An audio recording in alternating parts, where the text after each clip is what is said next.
بحسب ما جاء ببيان وزارة الداخلية حول وفاة أحمد شريف الدجوي حفيد نوال الدجوي، حيث قال البيان أنه بتاريخ 25 مايو تبلغ لقسم شرطة أول أكتوبر بالجيزة من أسرة المذكور بقيامه بإطلاق عيار ناري على نفسه مستخدما طبنجة مرخصة به حال تواجده في محل إقامته بأحد المنتجعات السكنية بدائرة القسم، ما أدى إلى وفاته.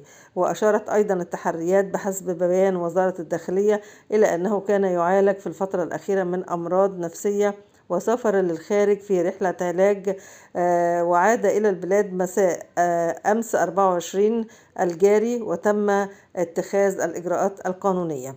ومن جانبها النيابة العامة أمرت بالتحريات وانتظار تقرير الطب الشرعي لبيان ما إذا كانت هناك شبهة جنائية من عدمه.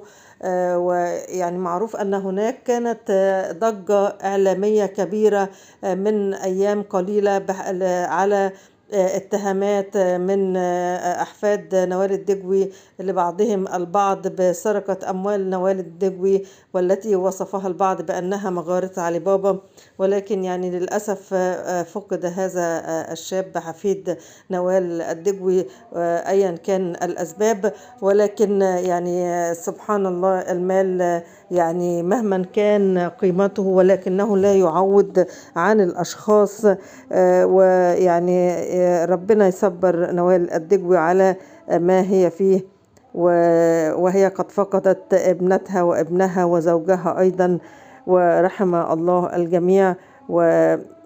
المال لا يغني أحد، ولكنه ربما يكون له لعنة نجدها لنتعظ.